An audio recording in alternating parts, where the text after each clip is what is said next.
Senhor, a minha mãe desapareceu depois do encontro às cegas. Um pai solteiro enfrentou a neve para encontrá-la. Antes de continuarmos, diga-nos de onde está a assistir. Adoramos ver até onde as nossas histórias chegam. A neve caía há 3 horas seguidas quando Colton Reeves estacionou no parque de estacionamento da farmácia. E o tipo de frio que penetrava nos ossos tinha tomado conta de toda a cidade.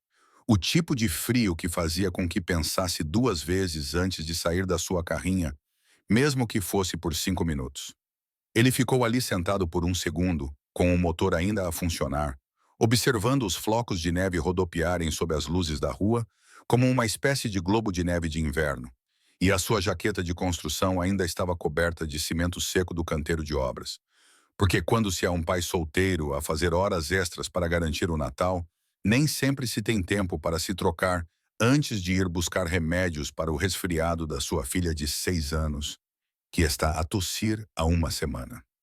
Willis estava sentada no banco do passageiro, agasalhada no seu casaco roxo, com capuz de pele sintética, segurando o seu pequeno elefante de pelúcia que ela chamava de Peanut, por motivos que Colton ainda não entendia. E ela olhou para ele com aqueles grandes olhos castanhos que eram exatamente iguais aos da mãe. Papai, posso tomar o remédio de uva em vez do de cereja? O de cereja tem gosto de morangos tristes. E Colton teve de conter um sorriso, porque morangos tristes era a coisa mais engraçada que ela já tinha dito. Ele acenou com a cabeça e prometeu apenas um remédio ótimo. Jurou pelo coração. Entraram juntos na farmácia, com a mãozinha de Willa enfiada na sua mão áspera e desgastada pelo trabalho. E o ar quente lá dentro atingiu-os como uma parede após o frio cortante lá fora, enquanto música natalícia tocava suavemente nos altifalantes e um funcionário com ar cansado atendia os últimos clientes da noite. Colton pegou o remédio e uma caixa de lenços de papel, porque nunca se tem demais durante a época de resfriados. E Willa sentou-se no pequeno banco perto da janela da frente, balançando as pernas e cantarolando Jingle Bells enquanto esperava. E por um momento, tudo parecia normal e seguro, exatamente como deveria ser. Mas então eles voltaram para a neve, e essa sensação se despedaçou em 1000 pedaços, porque Willa parou de andar tão repentinamente que Colton quase tropeçou. E ela apontou para as máquinas de venda automática perto da borda do estacionamento, com a mão coberta pela luva. E sua voz saiu fraca e preocupada. Papá, por que é que aquela menina está sozinha aqui fora? Colton seguiu o olhar dela e sentiu o estômago revirar. Porque sentada no concreto frio ao lado da máquina de refrigerantes estava uma criança de talvez 5 anos, vestindo um casaco rosa fino que não era nem um pouco quente o suficiente para aquele tempo e luvas e botas que não combinavam e estavam cobertas de neve. A menina estava a chorar. Não era um choro alto e dramático, mas sim um choro silencioso, o que significava que ela já chorava há algum tempo e tinha ficado sem energia. E ela tinha os braços à volta de uma pequena mochila, como se fosse a única coisa que a mantinha presa à terra. Os instintos protetores de Colton entraram em ação com tanta força e rapidez que quase lhe tiraram o fôlego, porque aquilo estava errado. Tudo nisto estava errado. Nenhuma criança deveria estar sozinha ao ar livre numa tempestade de neve, com uma temperatura de 6 degrees e a arrefecer a cada minuto. Ele aproximou-se lentamente e agachou-se ao nível dela, mantendo os seus movimentos suaves e a sua voz baixa, porque a última coisa que queria era assustá-la ainda mais. Olá, querida. Estás bem? Onde estão os seus pais? A menina olhou para ele com os olhos vermelhos e o rosto manchado de choro, e ela olhou de Colton para Willa, como se estivesse a tentar decidir se eles eram seguros. Então, o seu lábio inferior tremeu e ela sussurrou com uma vozinha quebrada, que Colton ouviria nos seus pesadelos por semanas. Senhor, a minha mãe desapareceu depois do encontro às cegas. E a maneira como ela disse isso, como se estivesse a confessar algo que não compreendia totalmente, fez o peito de Colton apertar tanto que ele teve de respirar fundo antes de poder responder. Will imediatamente sentou-se no concreto frio ao lado da menina, sem que lhe pedissem, e ela estendeu Peanut, o elefante, como se fosse a coisa mais valiosa do mundo. Pode segurá-lo se quiser. Ele faz me sentir melhor quando estou com medo. A menina pegou o bicho de pelúcia com as mãos trêmulas e o apertou contra o peito. E Colton ficou agachado ali na neve, tentando processar o que acabara de ouvir. Porque desaparecida era uma palavra que nenhuma criança deveria ter que usar para se referir à sua mãe. Qual é o teu nome, querida? Perguntou gentilmente, e a menina sussurrou. June, tão baixinho que ele quase não ouviu por causa do vento. Ok, June, eu sou o Colton e esta é a minha filha, Willa. Vamos ajudar-te, mas preciso que me contes o que aconteceu. Consegues fazer isso? June acenou com a cabeça e começou a falar daquela maneira fragmentada que as crianças pequenas fazem quando estão assustadas e exaustas, as suas palavras saindo aos pedaços entre os tremores. A mamã tinha um encontro. Ela disse que era no restaurante ao fundo da rua, aquele com a placa azul. E ela disse-me para ficar dentro de casa com o meu livro de colorir por apenas 10 minutos. Ela limpou o nariz com a luva, mas o homem nunca apareceu. E a mamã saiu para fazer uma chamada e depois não voltou. E as pessoas na cafetaria disseram que iam fechar por causa da neve. E eu fiquei com medo. Então fui procurá-la, mas não consegui encontrá-la em lugar nenhum. Colton sentiu algo frio e afiado se instalar em seu estômago, que não tinha nada a ver com o tempo, porque ele havia perdido a esposa há 4 anos para o cancro. E ele se lembrou exatamente como era ter alguém desaparecendo da sua vida. E a ideia dessa menina passando por algo parecido com isso fez com que ele quisesse resolver a situação imediatamente. A sua mãe disse mais alguma coisa? Ela mencionou a pessoa com quem ia se encontrar? June abanou a cabeça. Ela só disse que era um encontro às cegas e que estava nervosa. E eu disse-lhe que ela estava bonita. E ela sorriu para mim e depois foi-se embora. E agora desapareceu. Willis apertou a mão de June e disse com toda a confiança de uma criança de 6 anos que acreditava que o pai podia resolver qualquer coisa. O meu pai ajuda sempre as pessoas. Ele construiu uma casa inteira uma vez e conserta coisas que estão avariadas. Por isso também pode ajudar a encontrar a tua mãe. E Colton olhou para a sua filha e depois para June, que o encarava com olhos desesperados e esperançosos. E ele sabia que não havia absolutamente nenhuma maneira de ele se afastar daquilo. Não havia maneira de ele deixar aquela criança ao relento enquanto a mãe dela estava desaparecida, algures numa tempestade de neve. Ele levantou-se e estendeu as 2 mãos, uma para Willa e outra para June. Vamos lá. Primeiro vamos aquecer-vos e depois vamos encontrar a vossa mãe. Prometo. Eles voltaram para a farmácia e a funcionária ficou alarmada ao ver o estado de June, imediatamente pegando um daqueles cobertores de emergência atrás do balcão e envolvendo a menina trêmula com ele. Colton explicou a situação em voz baixa enquanto Willa sentava-se com June e compartilhava uma barra de cereais do bolso do casaco. A funcionária disse que chamaria a polícia, mas que poderia demorar um pouco, pois metade da força policial estava lidando com chamadas de acidentes causados pela tempestade. Colton olhou para June, que o observava com uma mistura de medo e confiança que o deixava absolutamente arrasado, e ajoelhou-se novamente, falando diretamente com ela com aquela voz firme que usava quando Willa tinha pesadelos. June, sei que estás com medo, e sei que isso é muito ruim agora, mas prometo que não estás mais sozinha. Vamos ajudar-te a encontrar a tua mãe, e não vamos parar até conseguirmos. Ok. June acenou com a cabeça e então fez algo que deixou Willa radiante de orgulho. Ela estendeu a mão, pegou as mãos dos dois e apertou com força. Os 3 voltaram para a noite juntos, as luzes da farmácia brilhando calorosamente atrás deles, enquanto se dirigiam para a rua escura e coberta de neve. E Colton ajeitou o cobertor de June e examinou a estrada à frente com a mesma determinação que levava a todos os locais de trabalho, todos os projetos, todas as promessas que já havia feito. A neve caía mais forte agora. Flocos grossos que obscureciam as luzes da rua e abafavam todos os sons. E algures lá fora, no frio, uma mãe estava desaparecida e uma menina precisava dela de volta. Colton olhou para Willow à sua esquerda e June à sua direita, ambas segurando suas mãos com força. E pensou em como, às vezes, a vida coloca você exatamente onde você precisa estar, mesmo quando você não entende o porquê. E começou a caminhar em direção ao restaurante com a placa azul, em direção às respostas, em direção ao que quer que viesse a seguir, porque a única coisa que importava agora era trazer a mãe de June para casa. A caminhada até ao restaurante pareceu eterna, embora fossem apenas 3 quarteirões. E a neve caía tão forte agora que Colton mal conseguia ver as luzes da rua a mais de 6 metros à sua frente. E o vento tinha aumentado tanto que ele precisava manter o cobertor de June bem enrolado nos ombros dela para evitar que fosse levado pelo vento. Willow caminhava ao lado dele sem reclamar, mesmo sabendo que seus pés deviam estar congelando naqueles tênis luminosos que ela insistiu em usar. E June não disse uma palavra desde que saíram da farmácia.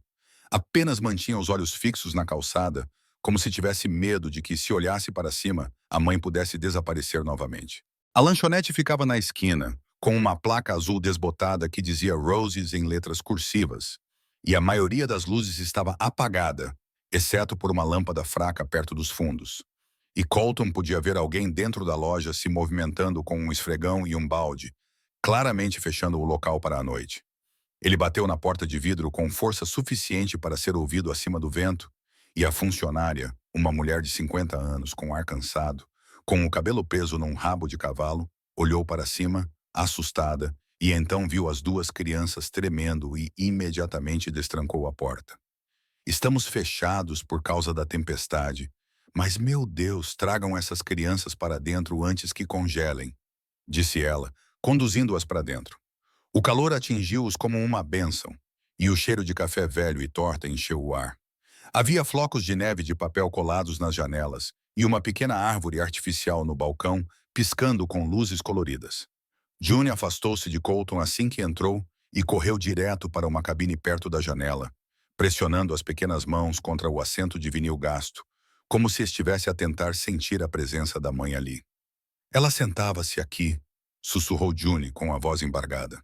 Era aqui que ela esperava.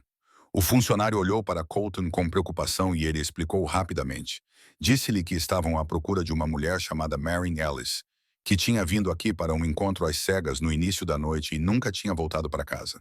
E o rosto do funcionário passou de confuso para reconhecedor, e em seguida, para algo que parecia muito com culpa.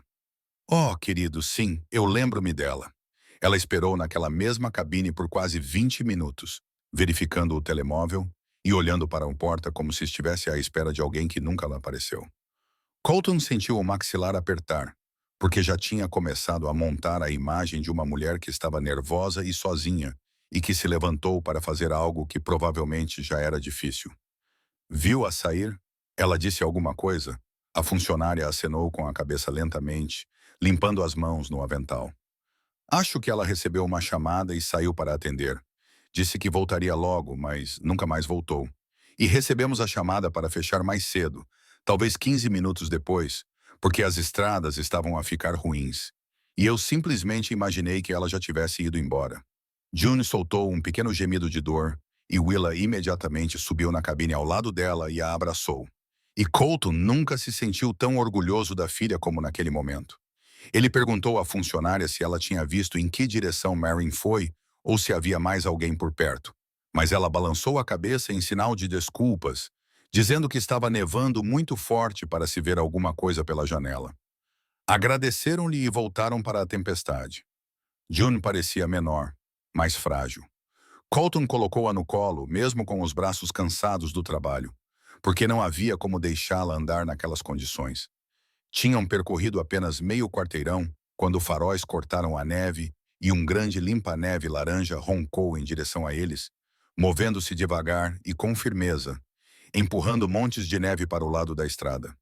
O limpa-neve abrandou e depois parou completamente, e um homem mais velho, com um rosto marcado pelo tempo e um gorro de malha, inclinou-se pela janela, a sua respiração a formar vapor no ar frio. Vocês tiveram problemas com o carro? Não deviam andar por aí nesta confusão. Colton estava prestes a explicar quando os olhos do homem pousaram em June, e a sua expressão mudou, suavizando-se para algo como reconhecimento. Espere um minuto. Eu vi-te há pouco, não vi? Estavas com a tua mãe no restaurante. June ergueu a cabeça tão rapidamente que Colton quase perdeu o equilíbrio, e ela olhou para o motorista do limpa-neve com uma esperança desesperada. Viste a minha mãe? Para onde ela foi?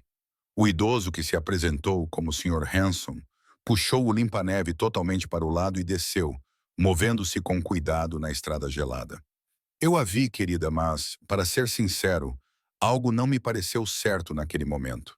Ele explicou que estava a fazer a sua ronda limpando as estradas principais quando viu uma mulher que correspondia à descrição de Marin, a falar com um homem ao lado de um sedã escuro estacionado perto da lanchonete, e ela parecia confusa e hesitante, e o Sr. Hanson diminuiu a velocidade porque algo em seu instinto lhe disse para prestar atenção. Não conseguia ouvir a maior parte do que eles estavam a dizer por causa do barulho do motor do limpa-neve, mas ouvia dizer claramente: "Não és a pessoa do aplicativo." E o homem mostrou-lhe algo no telemóvel, e fosse o que fosse, fez com que ela parasse de discutir. Colton sentiu um arrepio na espinha que não tinha nada a ver com a temperatura. Ela entrou no carro por vontade própria, ele a forçou. O Sr. Hanson balançou a cabeça com firmeza. Sem força, mas ela parecia preocupada, em conflito. Talvez como se não quisesse ir, mas sentisse que tinha de ir. E então ela entrou no banco do passageiro e eles partiram em direção às antigas estradas residenciais, aquelas que passam pela propriedade dos Henderson.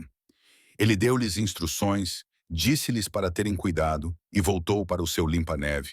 E Colton ficou ali segurando June enquanto sua mente corria por todas as possibilidades. June tremia, e não era mais apenas por causa do frio. Por que a mamãe entraria no carro de um estranho? Ela sempre me diz para nunca fazer isso. Ela diz que é a regra mais importante. E Colton ajustou o seu aperto nela e tentou encontrar palavras que fizessem sentido para uma criança de 5 anos, quando ele mesmo mal entendia. Às vezes, os adultos também ficam com medo, e talvez ela achasse que essa pessoa sabia de algo importante. Algo sobre ti ou algo que a fez sentir que não tinha escolha. Mas vamos descobrir. Ok. Will tirou uma pequena estrela de papel do bolso que ela tinha dobrado durante a aula de artesanato na escola e colocou-a na mão enluvada de June. Isto é para dar sorte e também porque és corajosa como uma estrela, e as estrelas não desistem mesmo quando está escuro. June agarrou aquela estrela de papel como se fosse feita de magia verdadeira. E continuaram a caminhar, seguindo as instruções do Sr. Hanson, por ruas que ficavam cada vez mais silenciosas e antigas. Casas que existiam desde antes de Colton nascer, a maioria delas escuras, exceto por algumas luzes de varanda que brilhavam em amarelo contra a neve branca. Foi então que Colton nos viu. Marcas de pneus recém-feitas na neve acumulada, levando a uma rua estreita ladeada por árvores nuas. E no final da rua, havia uma caixa de correio meio enterrada na neve. E mesmo à distância, Colton conseguia distinguir as letras pintadas na lateral. E Elise, June viu no mesmo momento e suspirou. Esse é o nome da mamã. Esse é o nosso apelido. E o coração de Colton começou a bater forte, porque isso já não era aleatório. Estava ligado a algo mais profundo, algo do passado de Maureen. Seguiram os rastros de pneus até uma pequena casa no fim da rua. Era antiga e um pouco degradada, mas não abandonada, com uma luz fraca a brilhar na janela da frente e fumo a sair da chaminé. Colton pousou June com cuidado e disse às duas meninas para ficarem atrás dele, e aproximou-se da varanda, com as botas a estalar na neve. E através da janela gelada, ele podia ver movimento lá dentro, sombras a mudar. E então ele a viu.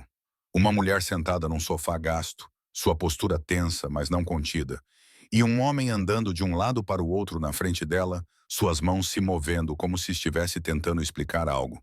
E a mulher falava suavemente, sua voz abafada pelo vidro. E Colton percebeu com um choque de alívio e confusão que não se tratava de um sequestro. Era algo completamente diferente. O homem não a estava ameaçando. Ele estava chateado, talvez até chorando.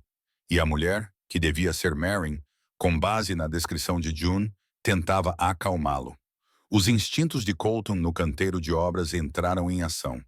Os mesmos que ele usou quando um novato entrou em pânico a 12 metros de altura em um andaime. E ele reconheceu os sinais de alguém em crise, alguém que precisava de ajuda, não de algemas. Ele bateu na porta, com firmeza, mas sem agressividade, e a reação lá dentro foi imediata. A cabeça do homem virou-se na direção do som, e os seus olhos arregalaram-se de medo. Maureen levantou-se rapidamente com as mãos levantadas num gesto calmante e dirigiu-se para a porta, mas parou, virando-se para o homem e dizendo algo que Colton não conseguiu ouvir. A porta abriu-se um pouco e o rosto de Maureen apareceu pálido, exausto e cheio de lágrimas. Ela olhou para Colton com uma mistura de alívio e pânico. Por favor, você precisa entender que ele não é perigoso. Ele é meu irmão. Ele está doente e pensou que eu estava em apuros. Então eu vim com ele para impedi-lo de fazer algo pior. E antes que Colton pudesse responder, a vozinha de June cortou o ar noturno como uma faca. Mamãe. Os olhos de Marin se arregalaram. Ela empurrou a porta e caiu de joelhos na neve. E June correu para ela tão rápido que quase escorregou. E mãe e filha se abraçaram com tanta força que Colton teve que desviar o olhar, porque parecia algo muito íntimo, muito sagrado. Estou bem, querida. Estou bem. Prometo, Marin repetia. E June chorava no ombro da mãe.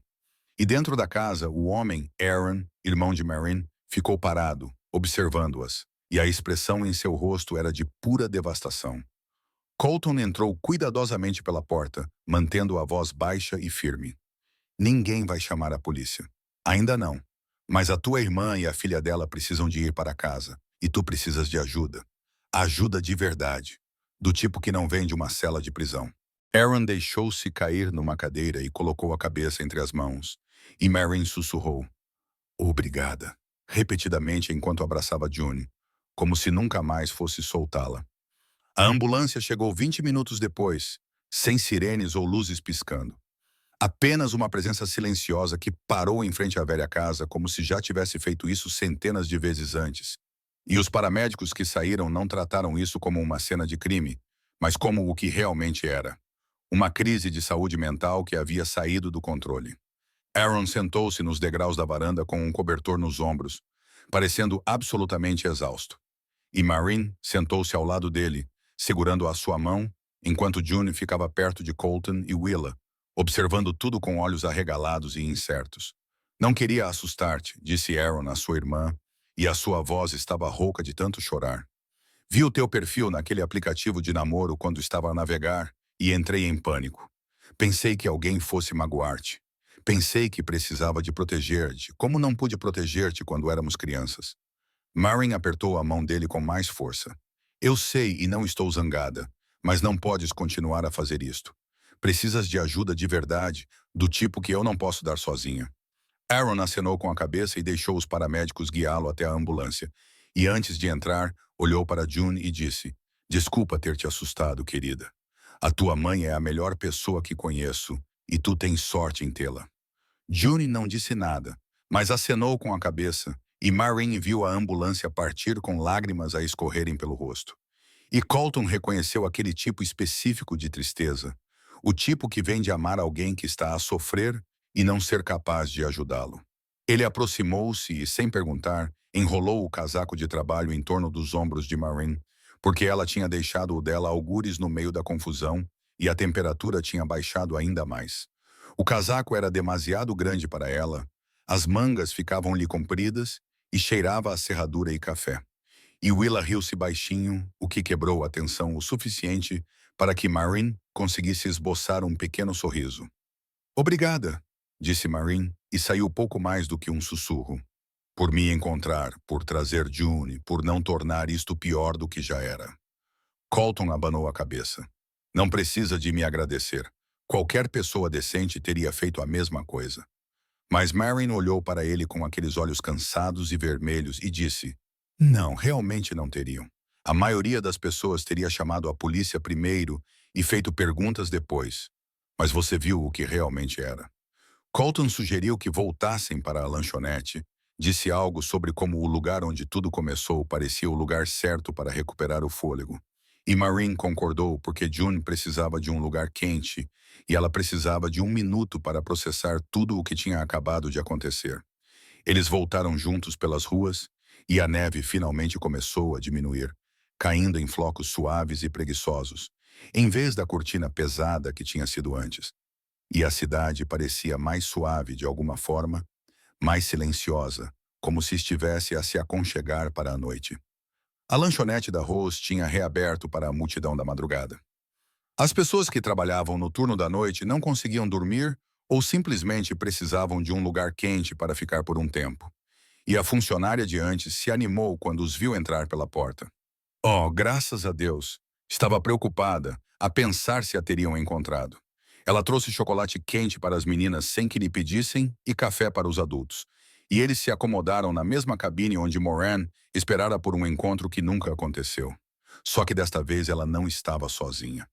Colton e Willa sentaram-se de um lado, Marion e June do outro. E por alguns minutos ninguém disse muita coisa. Apenas envolveram as mãos em torno das canecas quentes e deixaram a sensação voltar aos seus dedos congelados. June estava encostada ao lado da mãe, como se tivesse medo que Min desaparecesse novamente se ela a soltasse.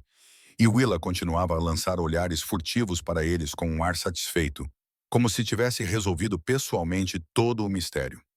Por fim, Min começou a falar. Não porque alguém tivesse perguntado, mas porque precisava de dizer em voz alta. Não tenho um encontro há 5 anos. Não desde que o pai de June partiu, quando ela era apenas um bebê.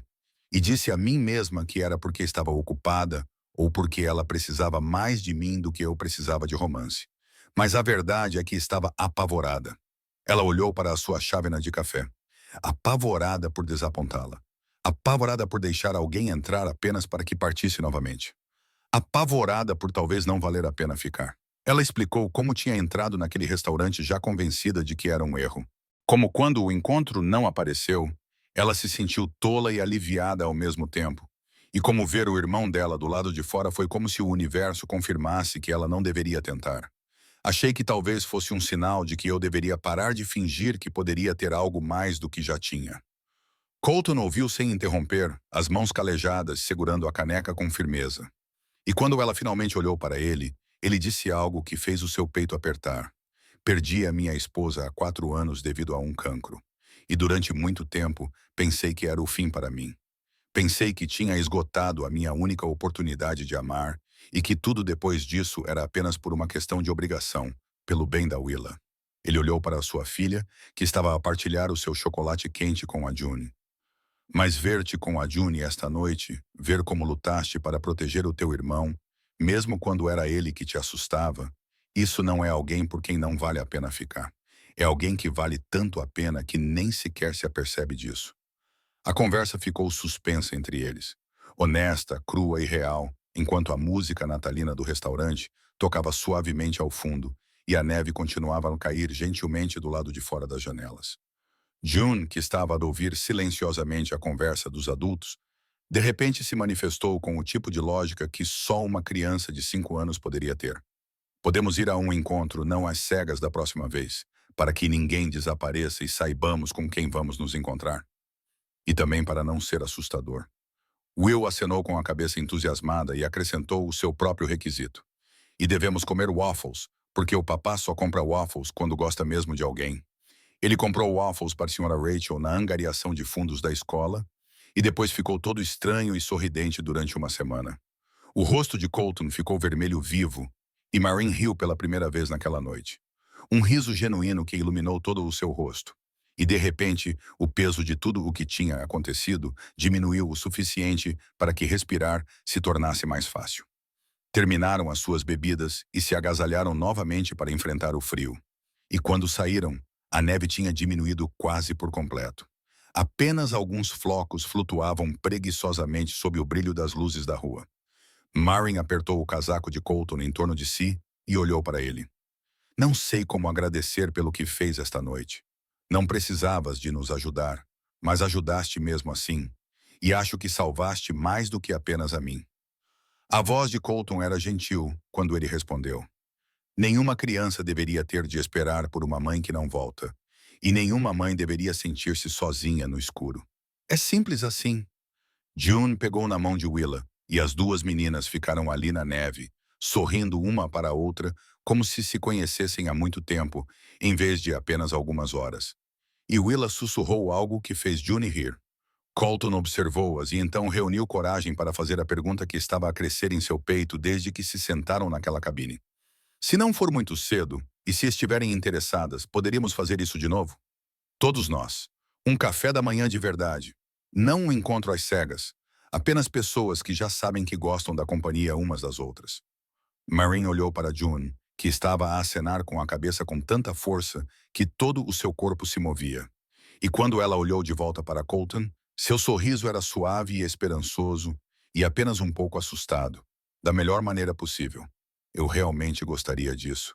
E acho que June também gostaria. Willa comemorou baixinho e fez uma pequena dança da vitória que envolvia muitos movimentos com os braços. E Colton sentiu algo quente se espalhar pelo seu peito, que não tinha nada a ver com o café. Eles caminharam juntos em direção ao estacionamento, onde a carrinha de Colton esperava, e o carro de Marin ainda estava estacionado perto da lanchonete, como horas atrás.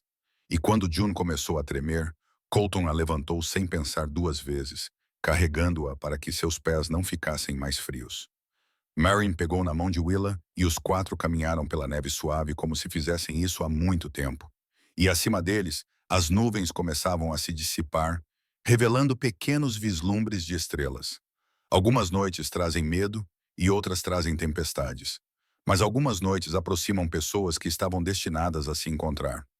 Não porque elas foram à procura do amor, mas porque a bondade se recusou a deixar alguém perdido na neve. Um pai solteiro e uma mãe desaparecida, outrora completos estranhos, agora caminhavam lado a lado por uma pequena cidade que se tinha calado durante a noite. Ainda não como uma família, mas como pessoas que finalmente tinham parado de caminhar sozinhas, que se tinham encontrado no frio e decidido que talvez valesse a pena tentar o calor. Colton pousou June gentilmente junto ao carro da mãe, e Willa abraçou-a em despedida como se fossem velhas amigas. E Mirin prometeu ligar amanhã sobre aquele encontro não cego para o pequeno almoço. E enquanto se afastavam em direções opostas, a neve finalmente parou completamente e o céu clareou o suficiente para que as estrelas aparecessem em toda sua plenitude, brilhantes, firmes e seguras. Às vezes, os melhores começos vêm das piores noites. Às vezes, as crianças veem o que os adultos não percebem. E às vezes, basta uma pessoa corajosa o suficiente para parar e ajudar a mudar tudo. Se esta história lhe lembrou que a bondade ainda existe, que os pais solteiros são heróis todos os dias e que a família pode ser encontrada nos lugares mais inesperados, clique no botão inscrever-se e partilhe isto com alguém que precise ouvir. Obrigado por estar aqui conosco.